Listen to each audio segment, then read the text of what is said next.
C'est un silence bien particulier, un silence étrange, celui d'une âme qui a appris à survivre au rythme de sa propre respiration, en oubliant le son de sa propre parole.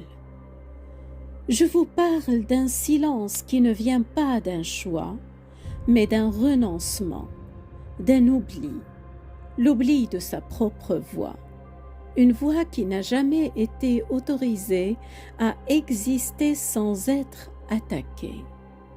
Alors, aujourd'hui, je ne vous parlerai pas de ce qu'il faut dire aux autres. Je vous parlerai de ce qui, en nous, s'est éteint avant d'avoir pu s'allumer, de cette voix intérieure mise en sourdine, comme une mélodie dont on a perdu la partition. Je suis Fatem Zahra Alami, une âme à l'écoute des murmures ensevelis et des silences devenus forteresses. Je trace des pans de conscience entre les rives de nos blessures et celles de notre apaisement. Vous êtes à l'écoute du podcast Les clés de l'épanouissement, un espace de parole qui libère face au dédale du narcissisme. Partons ensemble à la recherche d'une mélodie perdue, celle de votre voix authentique, avant qu'on ne lui apprenne à se taire. Nous allons retracer le chemin à l'envers, de ce silence qui pèse aujourd'hui jusqu'à la première fois où votre voix a compris qu'il était dangereux de résonner. Pour comprendre comment une voix se désapprend, il faut souvent retourner à l'endroit où elle a commencé à apprendre à se taire. Cet endroit pour tant d'entre nous a un nom, l'enfance. C'est là que se tisse souvent, dans la douceur apparente du quotidien, le premier fil du silence, celui de l'infantilisation et de la disqualification. C'est donc ce voyage que je vous propose aujourd'hui, un voyage dont le but est simple, mais profond. Rendre votre silence compréhensible et votre voix à nouveau possible. Commençons donc à dénouer ce premier fil, là où tout a pu commencer, dans les paysages de l'enfance. Nous portons en nous le paysage sonore de notre enfance. C'est la première grammaire que nous apprenons. Malheureusement, dans des milieux narcissiques ou violents psychiquement, la parole de l'enfant n'est jamais réellement accueillie. L'enfance peut sembler correcte, parfois même valorisée. L'enfant est étiqueté gâté, mais ses besoins profonds ne sont jamais entendus. La voix n'est pas encore attaquée frontalement.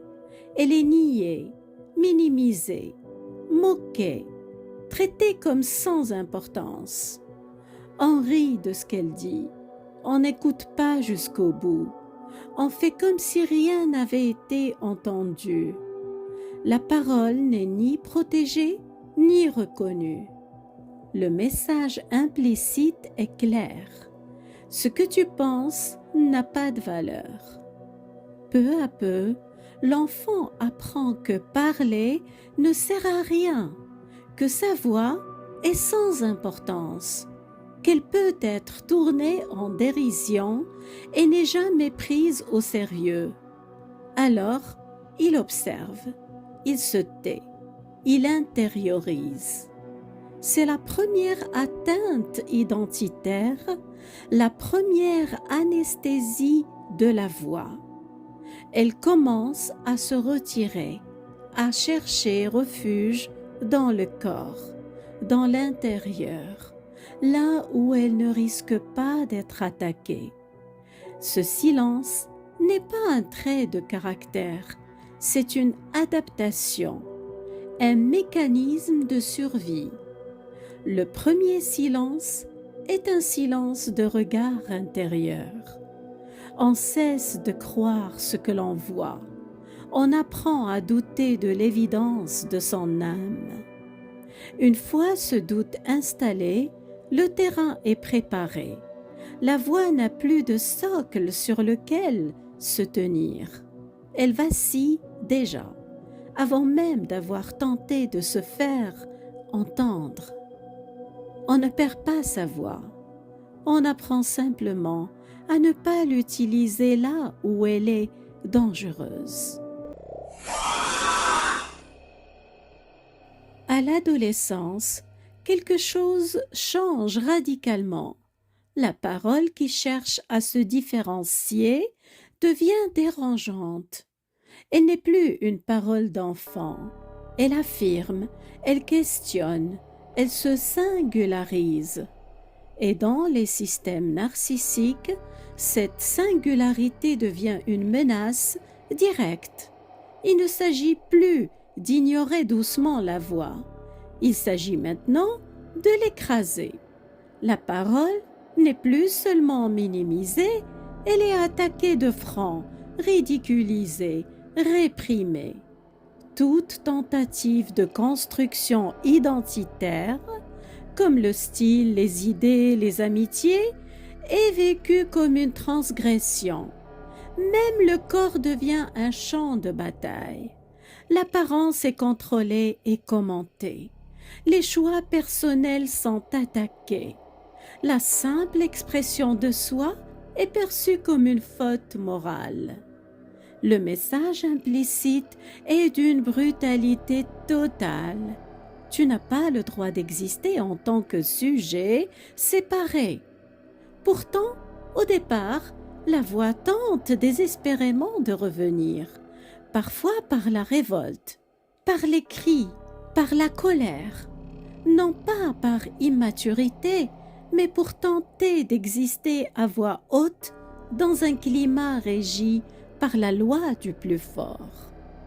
Car, dans ces environnements, toute parole est systématiquement retournée contre celui qui parle. L'expression devient une arme pour l'autre. La vulnérabilité est exploitée. La hiérarchie écrase au lieu d'écouter. Vouloir se faire entendre n'est pas un problème. C'est une tentative de survie identitaire.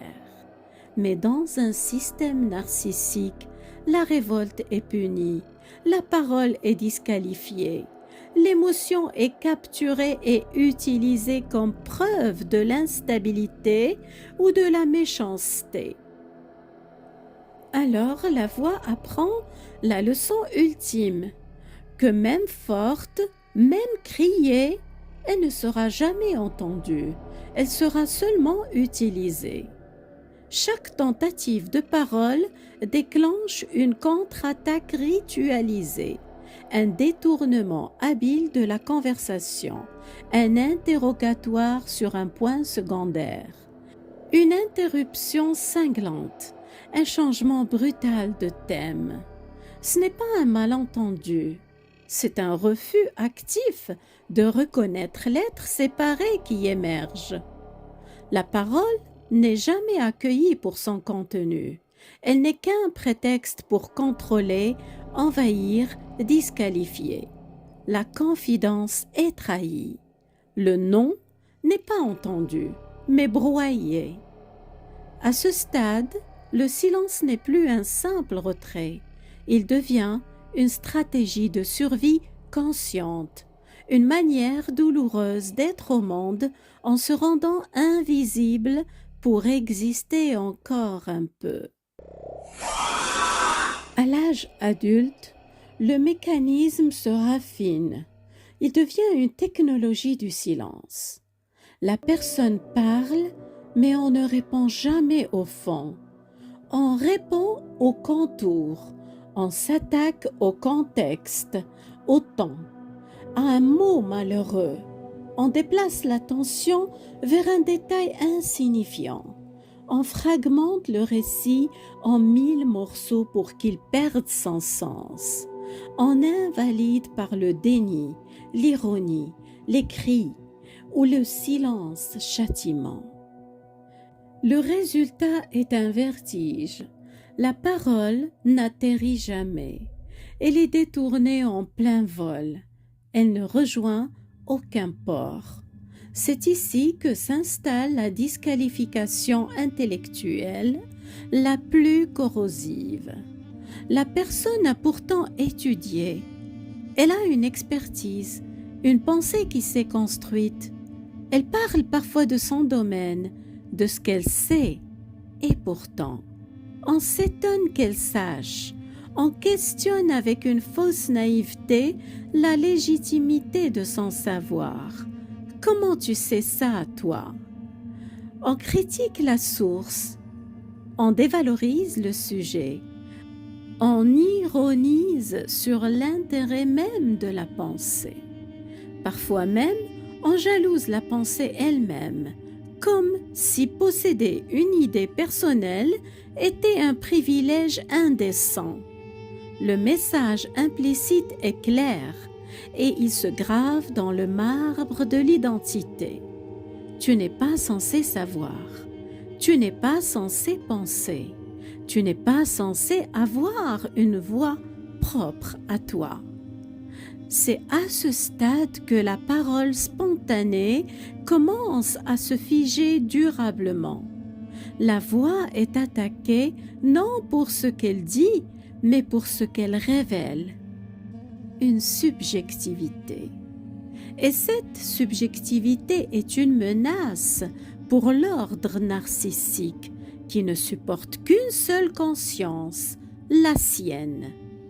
Alors, les idées ne sont jamais explorées, les pensées ne sont jamais discutées.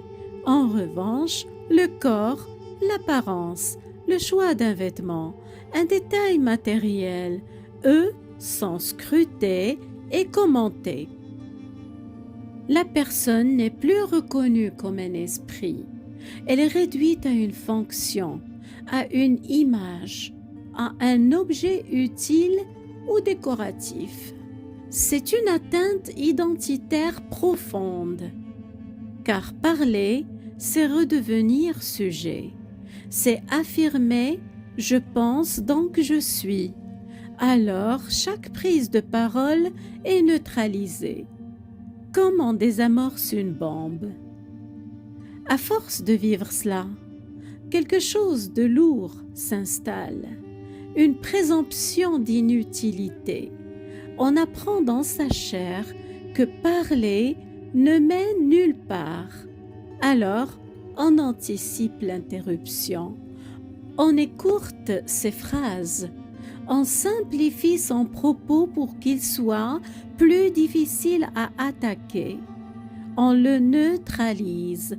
On en retire la couleur, la passion, la nuance. Et surtout, on perd le fil de sa propre pensée, parce qu'on ne nous laisse jamais aller au bout d'une idée. On ne nous donne jamais l'espace de la déplier. Alors, à l'intérieur, le chemin se trouble. La voix devient alors fonctionnelle, mais pas libre.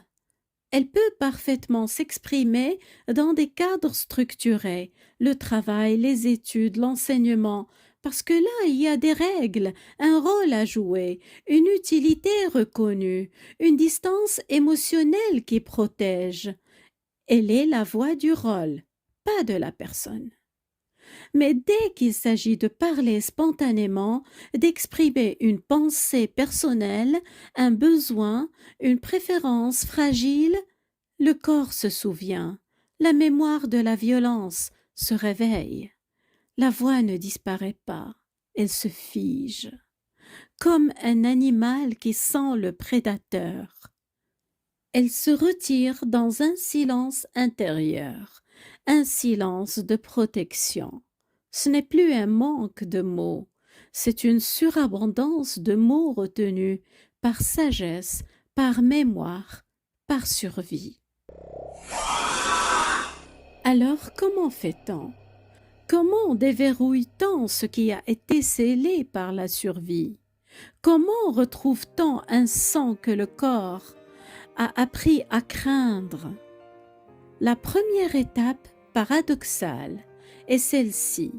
Cessez de vouloir retrouver sa voie, car cette quête souvent est encore motivée par l'ancien désespoir, celui de vouloir enfin être entendu par ceux qui ne nous ont jamais écoutés. Il ne s'agit pas de retrouver, il s'agit de créer une nouvelle relation avec ce qui a été mis en veille. Imaginez cette partie de vous, cette voix intérieure, comme une graine qui, face à un climat trop hostile, a choisi de rester en dormance dans le sol profond, préservant son potentiel de vie en attendant des conditions plus clémentes. Et vous allez reconnaître sa sagesse. Commencez par lui dire intérieurement « Je sais pourquoi tu es là. Tu as eu raison de te taire. Tu m'as protégé. Merci. » Ce n'est pas de la poésie, c'est de la réparation neurologique. Vous signalez à votre système nerveux que le danger est passé et que vous prenez le relais de la protection. Ensuite, il s'agit de redéfinir radicalement ce qu'est parler. Oubliez l'idée de devoir être éloquent, convaincant ou même clair. La première forme de parole légitime n'est pas celle qui sort de votre bouche, c'est celle que vous vous autorisez à penser sans autocensure. Reprenez possession de votre paysage intérieur. Je n'aime pas ça, je suis fatigué, je ne suis pas disponible. Notez ces phrases dans un carnet. Dites-les à voix basse, seul, dans votre voiture ou sous la douche. L'objectif n'est pas la performance, mais l'authenticité sans peur. Peu à peu, vous allez pouvoir élargir le cercle de sécurité. Trouvez un témoin bienveillant. Une seule personne suffit. Un thérapeute, un vrai ami, un groupe de parole ou encore une intelligence artificielle vocale. Quelqu'un dont le seul rôle est de recevoir sans juger, sans interrompre, sans détourner. Dans cet espace sacré, vous n'avez pas à convaincre, vous avez seulement à exister vocalement. L'exercice n'est pas de faire un discours, il est de sentir que votre parole peut atterrir dans le regard accueillant d'un autre et ne pas se briser. Réapprendre sa voix, c'est aussi accepter qu'elle tremble, qu'elle hésite, qu'elle ait des trous, qu'elle soit parfois à peine un murmure.